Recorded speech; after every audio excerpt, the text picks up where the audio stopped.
make a living. Crypto is on the rise, making that dough in the crypto paradigm.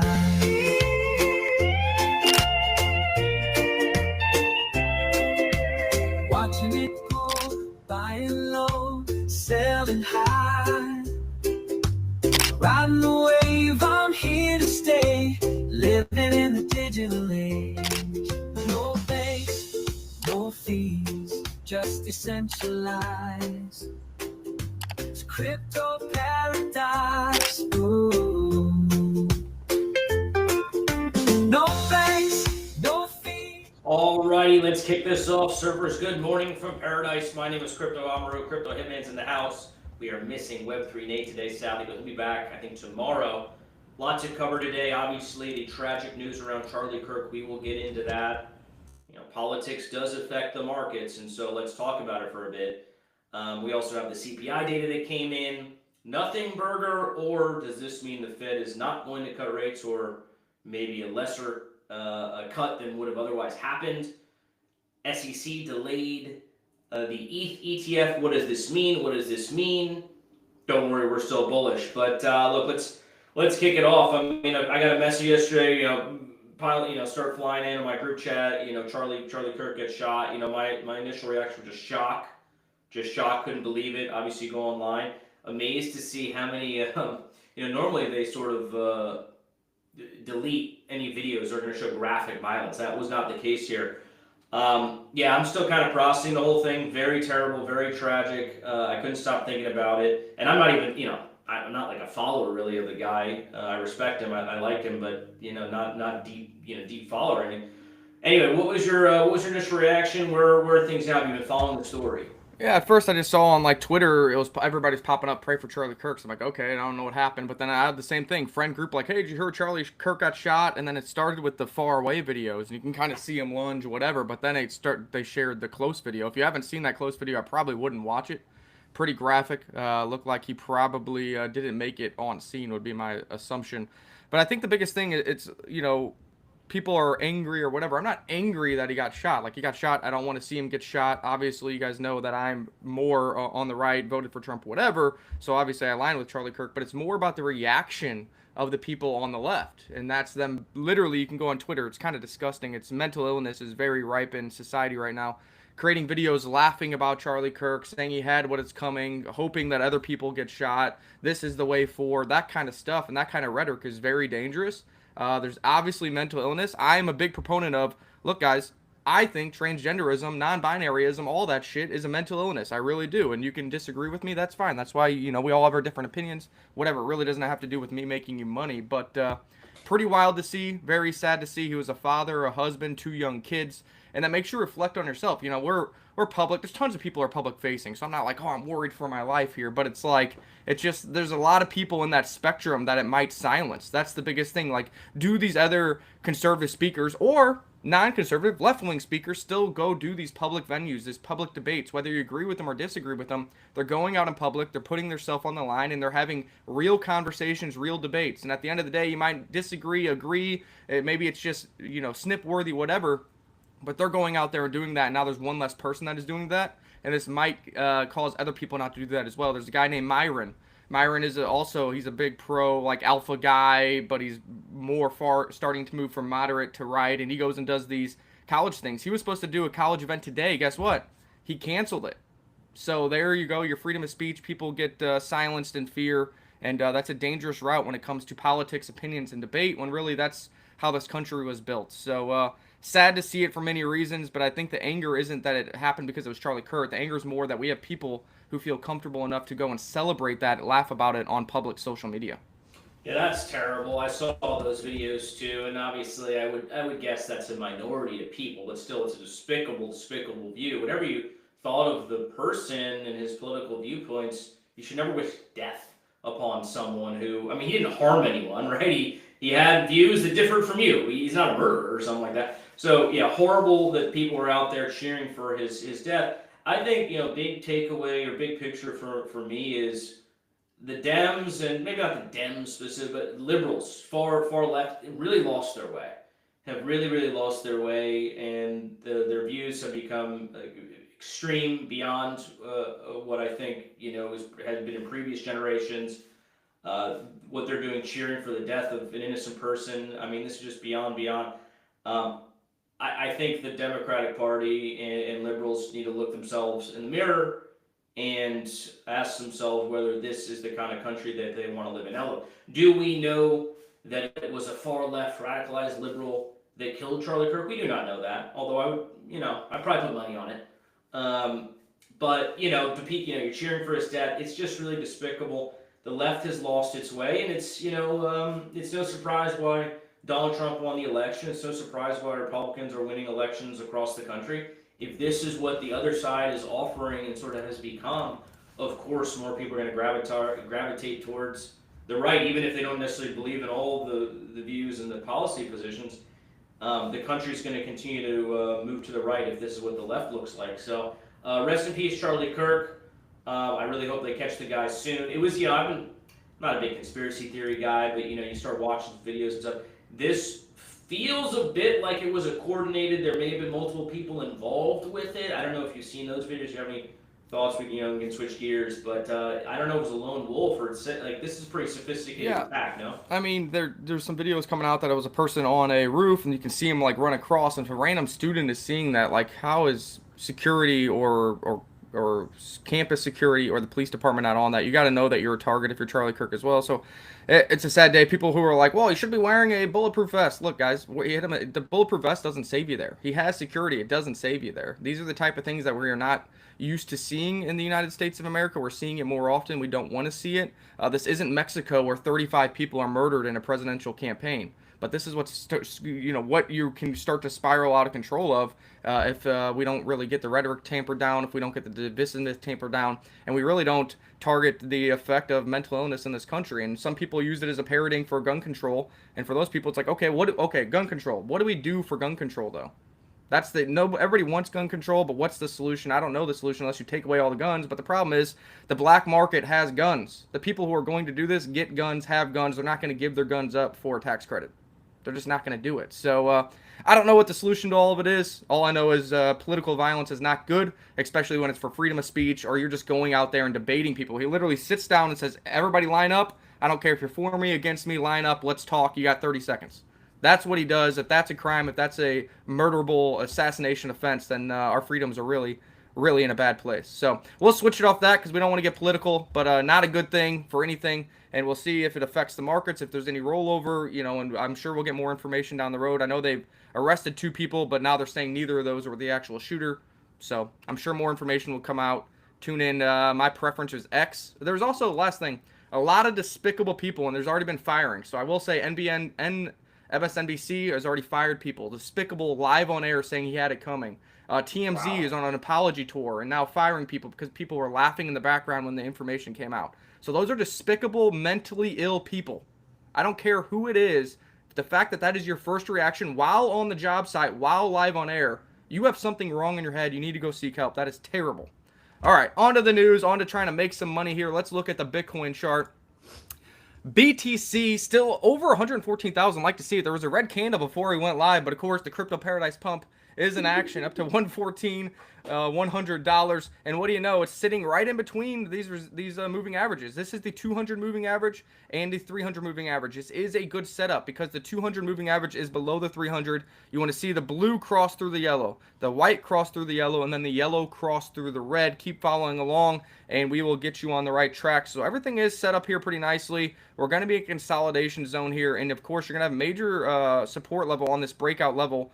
Probably somewhere around 112, 113,000. So we don't really want to get that to give away because we want to head towards the objective of 117 to 118,000 to reevaluate. Now, RSI is already getting pretty high. Technometer is getting pretty high. So I do believe that 117 and 118 will be a major stopping point if we can get up there. But, you got to start somewhere if prices are going to go to new all-time highs. When price moves like this, people are like, oh, it's not doing much. It's moving slow. Oh, man, we're still down 10% off the high.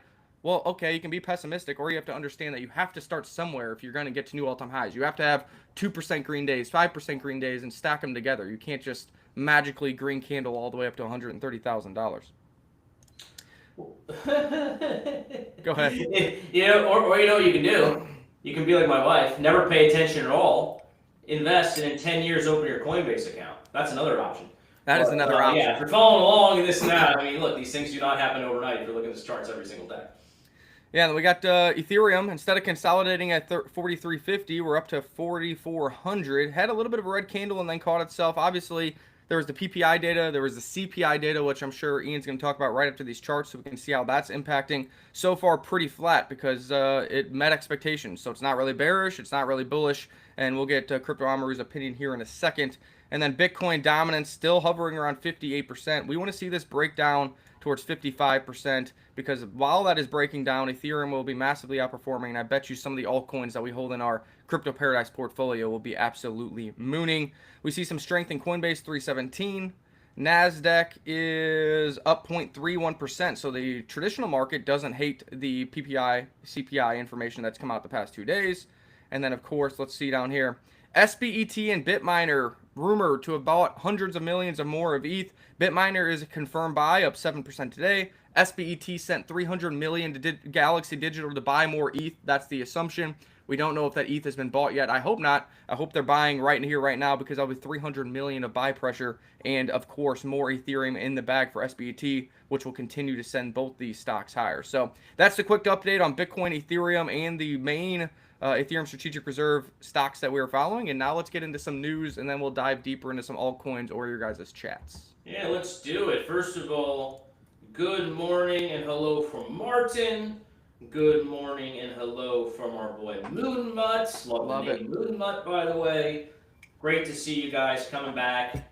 Hope you wake up and have your coffee or your afternoon snack, depending on what time zone you're in, here with Crypto Paradise. But we appreciate your guys' support, and you're the reason we keep coming back every single day and working on behalf of you guys. So, in terms of the charts, it's the same old. I mean, we're in consolidation here. I'd love to see Bitcoin sort of creeping back up. I wouldn't be surprised if Bitcoin actually goes on a bit of a run before Ethereum. That tends to be what happens, right?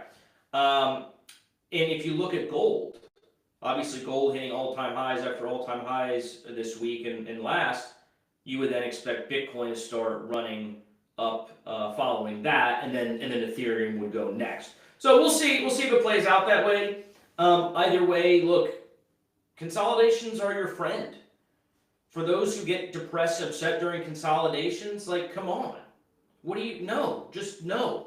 I get getting depressed, upset when the market's tanking. Like, okay, I get that. But if we're just consolidating, and we're in a bull run, and the Fed's about to cut rates, and all these wonderful things are happening in the financial markets, gold's at all-time highs. You know, your portfolio's probably looking pretty good if you're held on at least some of the majors. Then what are you upset and depressed about a consolidation for? So just chill out, enjoy the consolidation. We are going to run higher here very shortly, so the charts are looking good. I'm not worried whatsoever.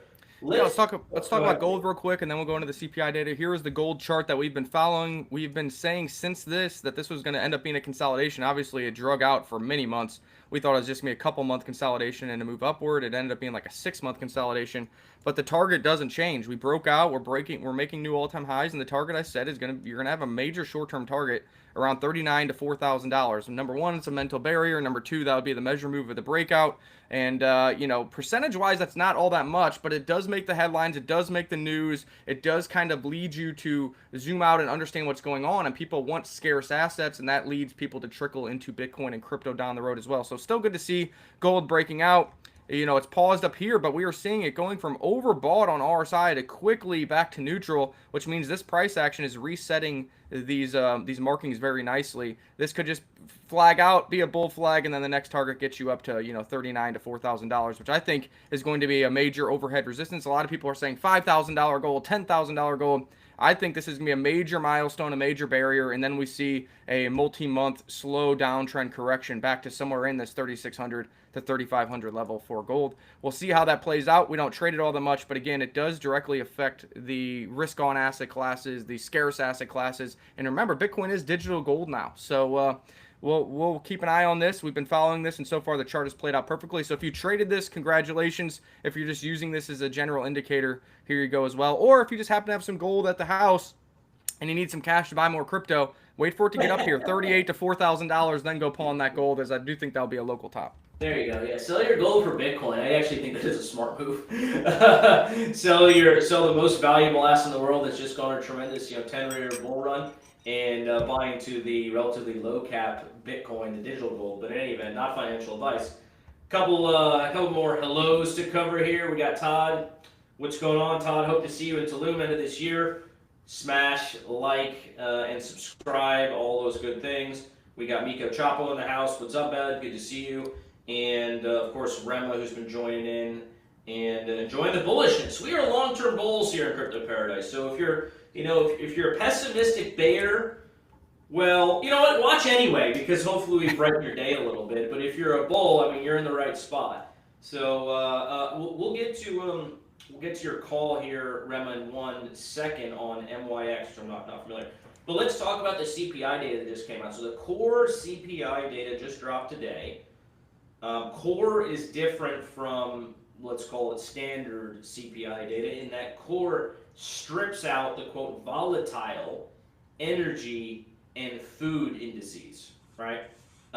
Why it does that is because the Fed is trying to determine long-term inflation trends, and energy and food tend to go up and down and volatile, as they say, and so that may be more noise than signal, I guess, in the Fed's view. But to me, energy is a key driver of inflation, so I don't get it. But in any event, core CPI data dropped today, and it came in at expectations, right? So let's not panic or anything like that. It does look a bit high. I mean, 2.9%, I think it came in at. That's been where it's at for a few months. It looks like, interestingly, or maybe not interestingly, some of the tariff inflation is starting to show up in the data. You have a little bit of inflation on goods and like a 1% on vehicles. So, okay, maybe we get this one-time little tariff bump or whatever on inflation that should be transitory. We'll have to see and monitor. But the biggest driver, here, I'll share my screen, the biggest driver of the core CPI data going up has been shelter, has been housing costs, rent and mortgage prices going up. And they've been going up month after month after. I mean, this has been a story for ages now. Index for shelter rose 0.4%, biggest factor, all the items in the monthly increase. Without fail, shelter continues to be the driver of inflation. This is such an underreported, underappreciated story here for this cycle and how the Fed is viewing things. I would argue that inflation on shelter, which is impacting the rest of the inflation number, is because of the high rates, right? When the rates are high, it's more expensive to get a mortgage, so you're paying more every month. If you're renting, well, someone owns that property and they're paying the mortgage and their costs have gone up. Not to mention high mortgage prices, especially relative to where they were, means that the housing market's kind of frozen. There hasn't been you haven't been able to buy houses easily. Prices on houses have gone up. There's also a problem with undersupply of houses in this country.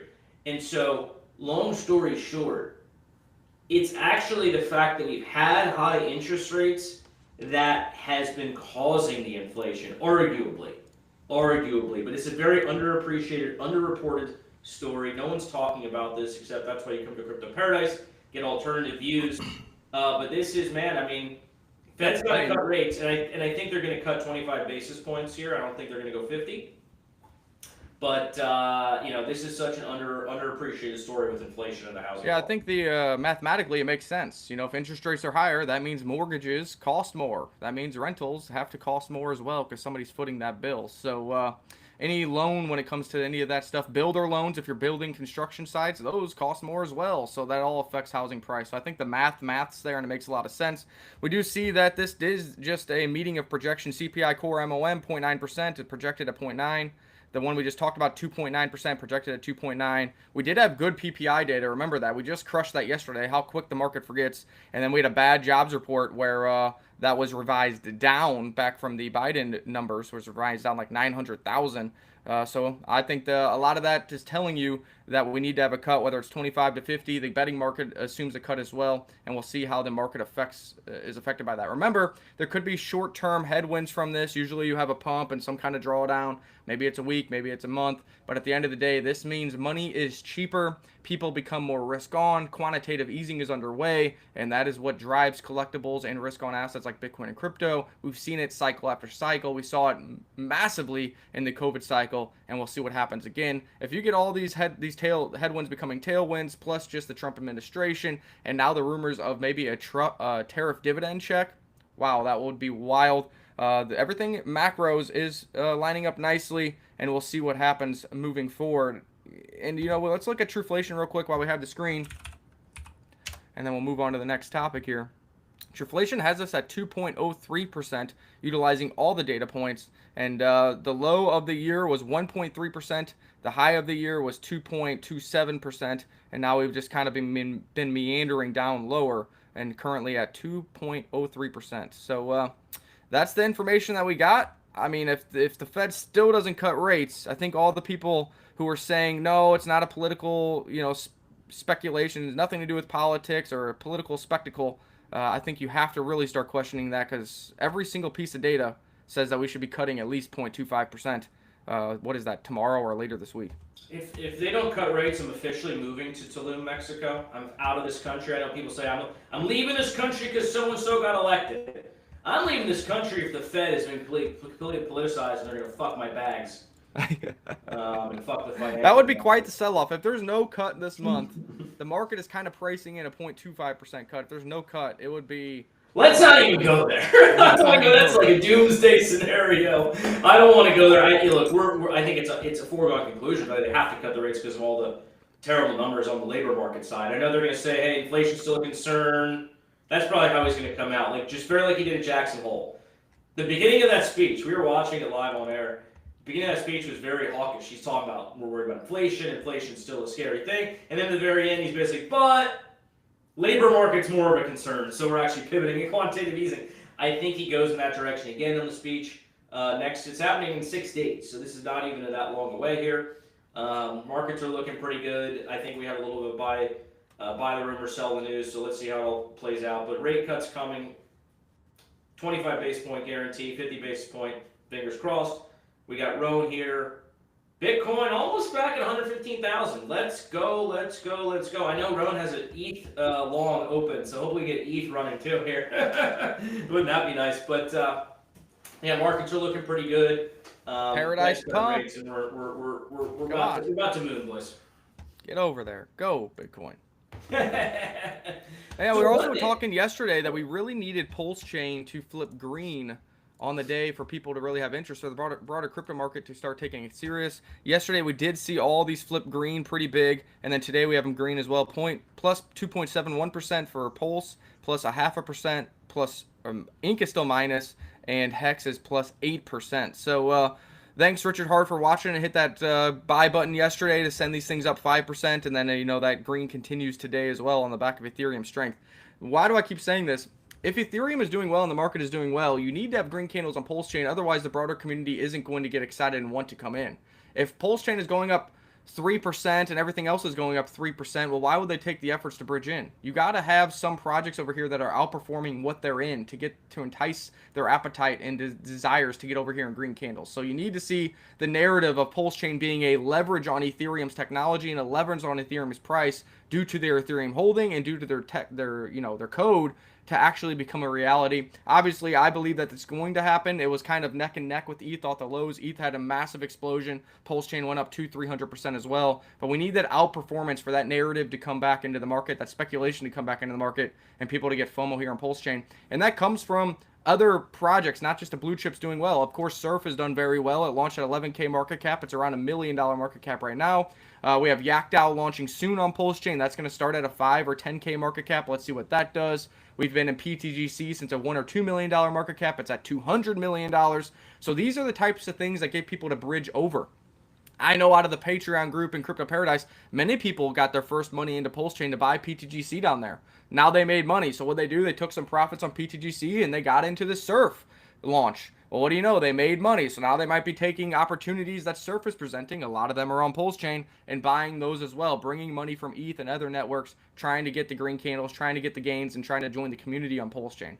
That's how it works. That's how it needs to happen. And that's what we need to see happen. And if these blue chips are red, it makes it very hard for those altcoins to have green candles. So some slight green from these turns headwinds into tailwinds for new builders, new developers, and new degens to play over on Pulse Chain, and that's where you get the flood of capital moving in. Same thing we saw last cycle for BSC and Solana. That's what we're hoping to be early here on Pulse Chain. Of course, I guess the last bit of news, and then I'll let you go, Crypto Amaru, is BNB also went to new all-time highs again. This is one that I've been telling you is going to just teleport to $1,000. Yesterday, I went to new all-time highs to $910. This is the slow grinder. Nobody on your feed talks about BSC anymore or BNB, but Binance is a well-oiled machine, and they continue to buy and burn the token. And what do buy and burns do? They decrease supply, they cause deflation, and they make price go higher. $910. Congratulations to all the BNB holders over there on that chain.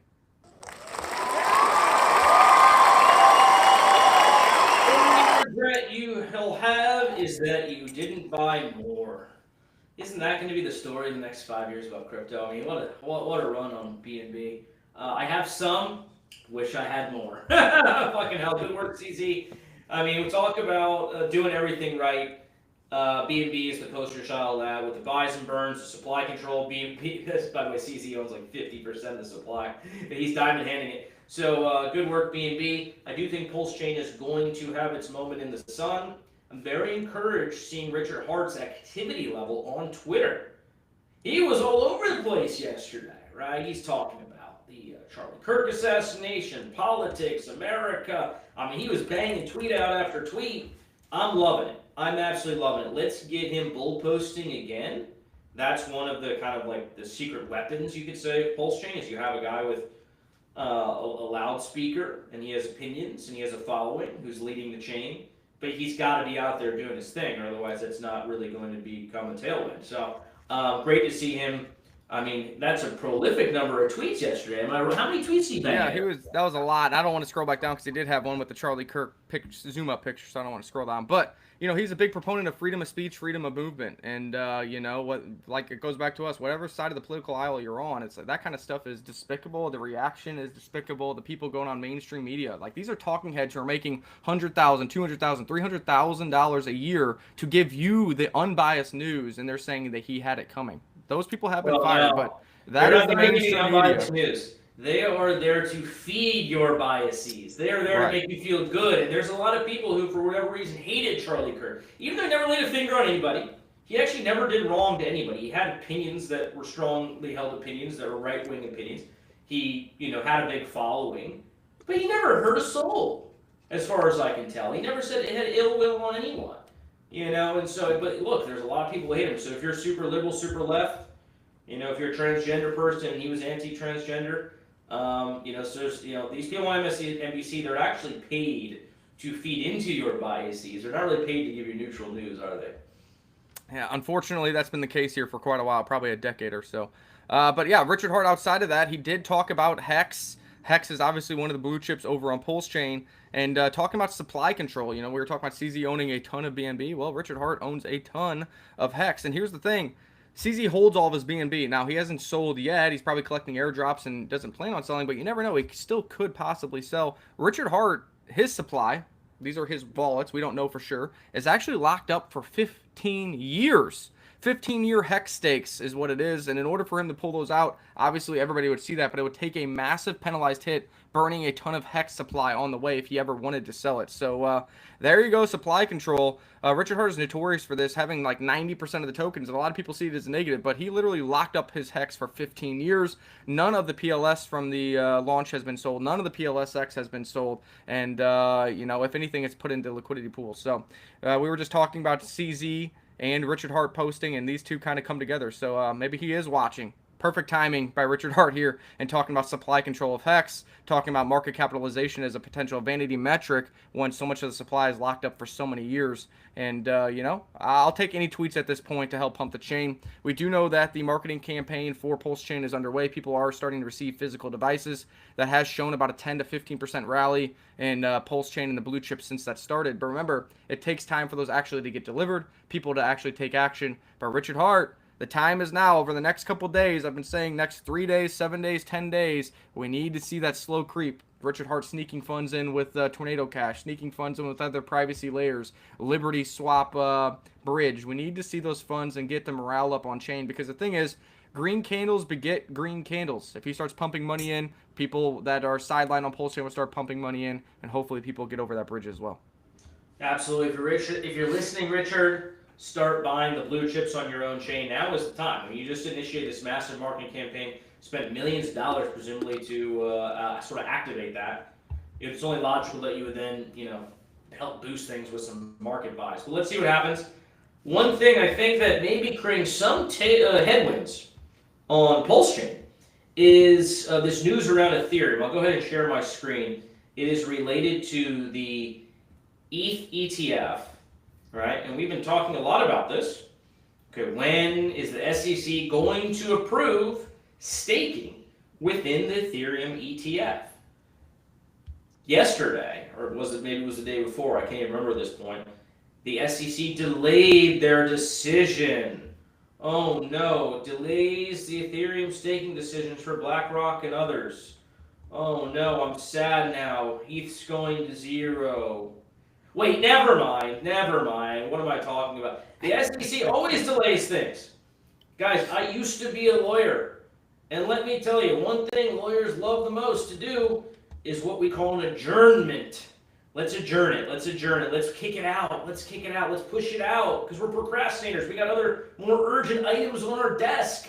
The final deadline for us to make a final decision isn't until October 30th. So why am I going to make a decision today when I can adjourn it? I can push it out.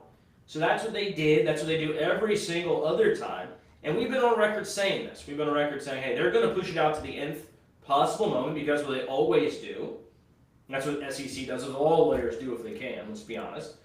And so that's what they did again. So I saw this on my news feed. People, they delayed it, bearish. Dude, no, it's par for the course. It's completely fine. Now, look, if they deny it at the end of the day, that would be unexpected and bearish, of course. But they're not going to deny it. This new head of the SEC, Paul Atkins, he is so pro-innovation, pro-crypto, pro-blockchain. And ETH is already not a security. So there's every reason under the sun to approve this, especially because it's BlackRock, too. They never get denied, right? So, I don't know. Everyone was freaking out about this yesterday or the day before. There is nothing about this. It's a complete nothing burger. Yeah, that's why you guys come to Crypto Paradise, for the unvarnished truth. And people forget, like, the original Bitcoin ETF was literally delayed until the final call. The Ethereum ETF was delayed until, like, the second final call. So this is nothing unusual.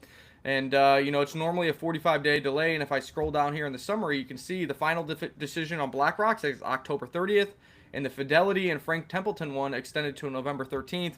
This kind of goes with their thesis of everything is lining up for an extended bull market.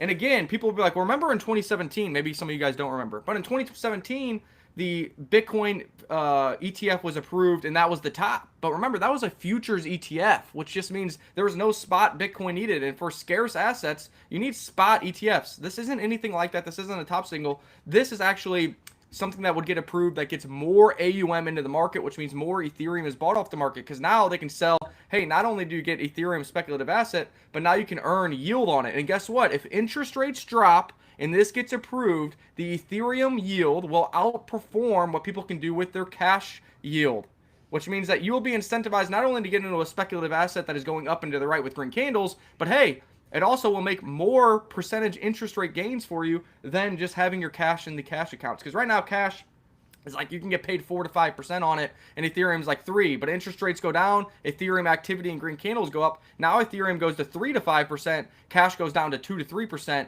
I mean, that is a win-win. You're going to see a lot of sideline cash rotating into the Ethereum ETF.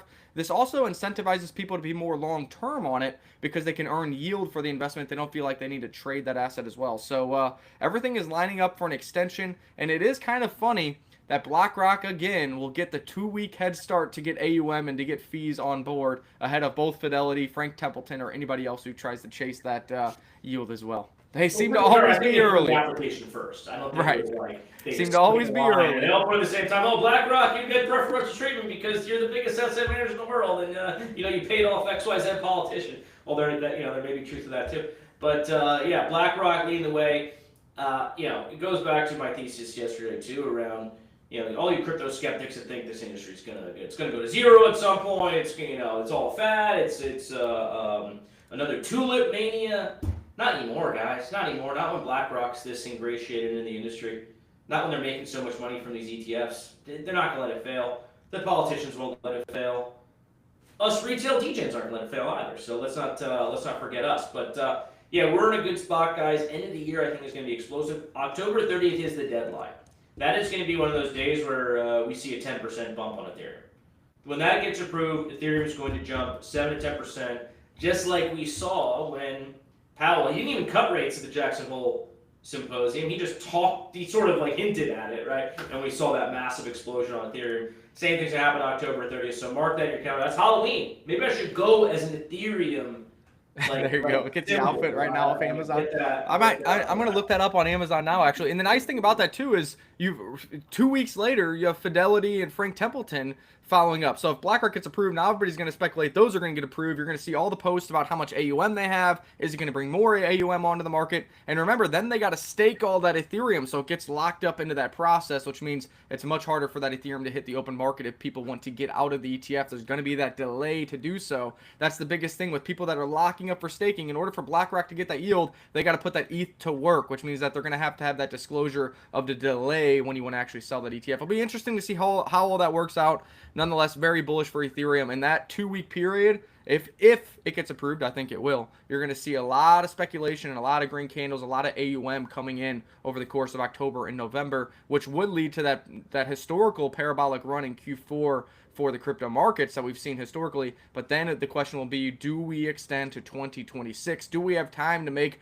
outsized gains in the altcoin market that we're all used to and we're all chasing? And we're just going day by day, trying to find opportunity. We got a lot of opportunities coming soon, so get into the Surf DAO, 200,000 Surf or more get you in the DAO. We've been finding winners, even with the altcoins season not really here. Been finding yield opportunities, and we're going to be talking about those things. But if this extends, holy cow, everybody early to Crypto Paradise and watching this is going to have financial freedom within the next year because we are going to find winners. Surf is going to be multiples higher. PTTC is going to be multiples higher, and it is going to be a great time. And everybody, all these names that we always see on YouTube, congratulations, because you are definitely pre-rich by tuning into Crypto Paradise. Pre-rich, let's go. Damn it, I'm slow on the up draw here. Get the cheer going. Pre-rich, pre-rich guys.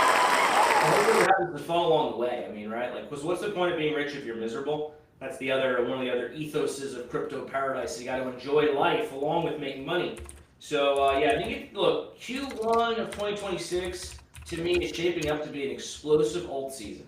I feel like up until then we're gonna see Bitcoin and Ethereum and the majors kind of steal the show. Maybe we'll see. Maybe December alt season starts, whatever. So maybe off by a month or whatever. But to me, it feels like we're still kind of in Bitcoin and Ethereum season. Remember, Ethereum is still well below its previous all-time high. We're not at the 5,000 mark, and we're certainly not at 10,000. So normally you would expect to see Ethereum like 50% or 100% higher than its previous all-time high before alts, low cap alts start to really explode. And it just feels like everything in this cycle is taking a little bit longer than normal. So to me, logically, we're looking at Q1 2026, that explosive period of the altcoin bull run. But until then, it's going to be, a lot of Bitcoin and Ethereum news, which I'm not bothered by it. Look, if you guys were watching this channel, if you've been following along with us, you would have known by now that it's wise to have some Bitcoin, have some Ethereum. If you can afford it. I mean, look, if you got $1,000 to work with, well, let's hunt in the trenches for a while longer. But if your bag is decently sized, I think have some exposure to Bitcoin, have some exposure to ETH, then you feel good, you feel okay about Bitcoin doing well, about Ethereum doing well. Even though hey, my alts aren't doing great, my low caps haven't pumped, but at least my portfolio looks good and I can kind of go to sleep at night feeling good, wake up in the morning feeling good. Otherwise, if you're just relying on like 3 or 4 like low cap gems to do 100x, that's not an easy. I've been there, guys. It's not an easy existence on your mental health. But look at this one. If you've been in MYX, hold on here. Let me just pull this up here. Anything following Mix? I have no idea what the. Yeah, so Rima's asking about that. And what's interesting, I don't know about this either, but we're seeing a lot of more of these charts. I'm assuming this is kind of a VC-backed pre-sale type of raise. We're seeing these charts where projects launch, you have kind of a month of mundane, no price action, and then all of a sudden massive explosion. Maybe pre-sale is back. Maybe the influence from centralized exchanges is back. Need to run a diagnostics on this one. And also the other one that we were involved in early is crypto collecting cards. Look at this, though. Look at this pattern. Look at this pattern. This didn't quite get to 1.5 billion, but it's 460 million. Look at the same thing. Kind of a month of mundane nothing, and then all of a sudden explosion to the upside. So we do have a special opportunity, exclusive opportunity, raising in the final private round of quants. They are launching on September 25th. The only way to get into that is if you have to have 200,000 surf or more to give you the opportunity. Now, will quants do this type of action? I don't know, but they are launching on the same network as Crypto Collect. They are using the same market makers. They are using the same launch strategy, and they are in a hot sector similar to that of Hyperliquid. So we'll see what happens. The interesting thing will be, does it go up right after launch, or do you have to have a little patience here? Because all these seem to have about a month of patience, a week of patience before the real explosion kicks off. And normally that is because it takes time for the KOLs, the influencers, the centralized exchanges to get things ready to really launch the token performance. But I think the biggest narrative here is, are pre-sales coming back, Crypto Amaru? Are they coming back slowly but surely? I don't know what's going on certainly. here. Collector Crypt would suggest it's coming back. I don't know much about Mix. I guess that is a new coin that likely had a pre-sale. So yeah, I mean, pre-sales will come back. This market's funny, man. Everyone in the bear market's like, it's never coming back. It'll never be bullish again, this and that. Everything's changed forever. And then, you have Bitcoin run, Ethereum run, everyone gets risk on, and of course you start to see certain alts do extremely well, and pre-sales come back. Certain will do well, not all of them. But absolutely, I think greed is coming back here in the markets, although the fear of greed indicator is still pretty much neutral. But I do think greed slowly coming back. ETH's been doing well. Bitcoin's obviously done great so far. Rate cuts are about to happen. I do think you are going to start to see certain pre-sales do extremely well, assuming that, good narrative, good team, lined up good marketing, good market makers, good liquidity. I mean, there's a lot of moving parts to it, and you have to get most, if not all of those right. But if you do, and you're in early, I mean, I'll tell you this, pretty much all the money I made in crypto was off pre-sales. Let's be honest, right? Now, I mean, now we obviously Ethereum's done well, and that's great for me now too. But I mean, geez, pre-sale. If you get in early and you get an explosion one, like if we had gotten that Crypto Collect one, and we could have gone to that pre-sale, that would have been 1,000x. So just wrap your head around that. I don't know if Quants replicates that and does 1,000x. Probably unlikely. But it's a 10 million FDV is our round, right? Well, if you look at the FDV of Crypto Collect, it's in like the billions, I think. So 10 million FDV on the strategic round in quants. I think the initial market cap on that round is like $400,000, something like that. Yes, there is some vesting, right? It's a 1 month cliff, 7 month vesting. You get 8% of your tokens at the TG. So if it does well, you can get your initial out, get your initial investment back, hopefully if it does well enough. And then you're kind of riding that free money, quote unquote, for the remainder of the vesting period. And if we were at the start of alt season, we were at the start of explosive bull run, these are the kind of things that can absolutely do 100 times. So let's root for quants. I'm invested. Crypto Paradise has it back. Full disclosure. Nick's also invested. I think he's going to be investing more here at this round we're about to offer to the Dow. But fingers crossed for quants. We'll be pushing it, but I think, yeah, it definitely could have crypto. It has Crypto Card Collect like vibes to it based on the launch strategy. Yeah, and I'm looking at MYX here for the first time, and it seems like my thesis of a pre-sale VC-backed big centralized exchanges pushing it is correct. Because if you look, all of a sudden, right before this big move higher, you got BingX supporting it, you got Lena supporting it, look, they tweeted about it. This is the big one that Joe Lubin's in for SBET. You got, where was it? Binance right here. Binance Alpha talking about it. Binance Wallet talking about it. You got Gate.io talking about it. These are how these things go from mundane 1 month to just absolutely straight up. Is all of a sudden the centralized exchanges have power again. They all get behind it at the same time. They all need their bags in order to get users to be able to trade it. And, well, explosive move higher. So, again, will quants do something like this? It's kind of in the same sector as MYX. It's taking the same approach as Crypto Collect. So, we don't know. But you got to start putting the narratives together, try to find the gems in the rough, try to see into the future, and, try to take advantage of the opportunities. And, again, this is an opportunity. They've already raised all their funds. They had a little bit left. They're willing to give it to us because we're going to support them. We've helped them in the past with advisory, setting up their token economics, very similar to these other two projects. And fortunately enough, the SurfDAO members get a chance. Now, this could be a bust. That's the risk with pre-sales. You could buy in and maybe you don't get your money back, but you do have the upside opportunity. And this one, too, is supposed to launch in 14 days. We've already seen the confirmation letters from MEXC and their internals for their market makers. So, that's as much information and due diligence as we can do. And it's nice to see MYX Crypto Collect doing well because this is going to be mimicking it as best as they can. So no guarantees in crypto, but when you start to follow the breadcrumbs, this is how you can make oversized gains and get involved with things that other people simply cannot get involved with. Yeah, I mean, we're going to get into MYX because that's backed by Sequoia Capital, one of the biggest VCs in the world. Sequoia just made $3 billion on Klarna, by the way. Shout out to Sequoia. But so you're not going to get into that one. I mean, you have to be an insider, like real insider, to get into something like that. But if you look at the narrative around MYX, the product itself is basically Hyperliquid copycat. It was like on-chain perpetuals. Oh, cool, Hyperliquid. Yeah, good job. Way to be original, bro. But what I like about quants is they're kind of at least adjacent to that sector because it's on-chain automatic trading on behalf of users, right? You can deposit your funds into these vaults, and they'll do trading on your behalf. So you don't even have to go out and degen yourself and try to like watch the charts and is it going to go up, down, whatever. They have their strategies. They're tried and true. They're back tested. They're making like 22% APY a year on some of these more conservative strategies. So you deposit your money, all done on chain. I think quants can do very well. They have the partnership with KuCoin as well because their product is integrated into the back end of KuCoin. So they have that KuCoin listing potential, kind of like you saw. MYX just got listed on a bunch of centralized exchanges. Maybe the same outcome for quants. Obviously, no guarantees. Look, do your own research. Understand the risks. Be willing to accept the total loss. Like, this is still the Wild West to a large degree of crypto. But, we've known Michael, the founder there, for 3 years. We've known him because they've been building this project for that long. We actually invested in this round back in January, and we connected with them earlier this week, and they said, hey, we have an opportunity for you guys. We have a small allocation left we asked for. They said, sure, we'll hook you up. And so we're giving it to the SurfDAO members. So get your 200,000 Surf. If alt season is coming back, if pre-sale season is coming back, man, we are going to print so hard because that's our bread and butter. So get yourself in the SurfDAO, do yourself a favor, and let's make some money together. Richard Hart doing some more bull posting.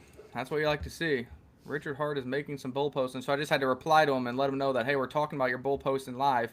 Every little expansion matters. But good work. that's why I had to mute myself. But I'll share this here. He's really on a harp about market capitalization versus price. And the reason being is one of the FUDs around, Hex, because by market cap, Hex was like top 3 last cycle, but none of the data sites would actually share it due to the fact that he held like 90% of the supply and, was kind of overinflated by that metric. But he's saying the price you can buy or sell at is the most important number. You can't place an order on the market cap chart. You can't place an order on the volume chart, but you can actually trade the price. So, another cryptic message by him, but he's saying, market capitalization doesn't matter. Volume of asset doesn't matter. The price at which you buy it matters. Remember, he owns like 90% of his PLS supply, allegedly. 90% of the PLSX supply, allegedly. And he's locked up 90% of the Hex supply for 15 years, allegedly. So he's kind of saying, as market capitalization goes up and it doesn't feel too cheap, remember it's the price, not the market cap, implying that the 90% of the tokens he has have never been sold and probably never will be sold, or at least not for 15 years when it comes to Hex. He's just burn. If he's holding a tremendous portion of the supply and doesn't need the money, I would just burn that. Honestly, that'd be super bullish. And then the aggregators might be more willing to list these assets, or you know what I mean. Different opportunities will open up. People will there's a lot of skeptics in crypto, rightfully so. I mean, how many hacks and scams are there? A lot of skeptics. If those tokens are burned, then they might say, okay, now I'm not worried about this potential dumping that may happen. And so that would be a bullish thing. So anyway, good for Richard Hart. I love to see him bull posting. I mean, my goodness, he's out there. He's tweeting more often than we are. It's like, get a job, bro. Get a job. The last missing puzzle piece that he needs is if his Interpol stuff gets resolved. I really think that is when he starts to live stream again, because that gives him freedom of speech. That gives him freedom of movement. That means he has no more concern. He would beat the SEC. He would have beat the Interpol, and he's kind of a free man again. And that's got to put a lot of weight on somebody's shoulder. If you're a billionaire, you're a known face, your platform is launched but not doing that great, and then you had SEC coming after you, had Interpol coming after you, and he's beaten everybody but Interpol so far. His lawyers are predominantly Elon Musk's old lawyers who have beat Interpol cases in the past. So some powerful people. We're waiting for that to fall through, and I think that's when he can go live. Pay off whoever you got to pay off. I don't know what Interpol wants from the guy. But just pay who you gotta pay and get it done with. Like, what are you doing, man? If you're a billionaire, like, what yeah, I think part of him is he's kind of has that ego and those smarts that he wants to beat these people because he believes he's done no wrong. Because he could have easily paid off SEC like we've seen with Coinbase and Ripple. But no, he wanted to stand firm, pay money to beat the SEC in court and to completely free up his name. Pulse chain, Pulse corrupt. You can't trust these judges. I mean, maybe he got lucky with the court case. Maybe in American justice system is many flaws as it has, is still probably the shining light, compared to other judicial systems around the world. So I don't know. I wouldn't take the risk. Just pay a couple $100 million, make it go away, move on with your life. But hey, I'm not Richard Hart, so do what he's gonna do what he wants to do. All right, we are running up on almost an hour here. Any final thoughts before we jump off today? I think we're still not really showing altcoin charts because we don't want to jinx them, but Surf is up 1.8%, Rome is up 1%, RhinoFi up 2%, a couple shining lights here in the portfolio, UFO up 1.5%, X is up 3.5%, and Ethereum is up as well. So slowly but surely, the silence is deafening here in crypto, and I believe that the market wants to go higher in the relatively near future. So find assets that produce passive income, find assets that have burnt liquidity, find assets that are making revenue to put back into the token, and over the course of a bull market, those type of token economics should outperform just the fly-by-night. So you might be able to catch some DGEM meme coins. We're trying to find some of those as well, but normally those are short-lived. Those are low liquidity opportunities, not really long-term multi-cycle opportunities that can make you wealthy rather than just rich. Yeah, well, hopefully all those things come back. The short-term, meme pumps.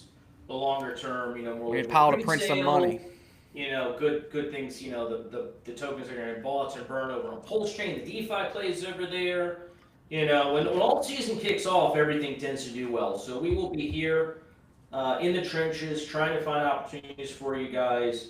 But until then, until next time, we will see you on the beach. Money printer go burr, boys. Peace out.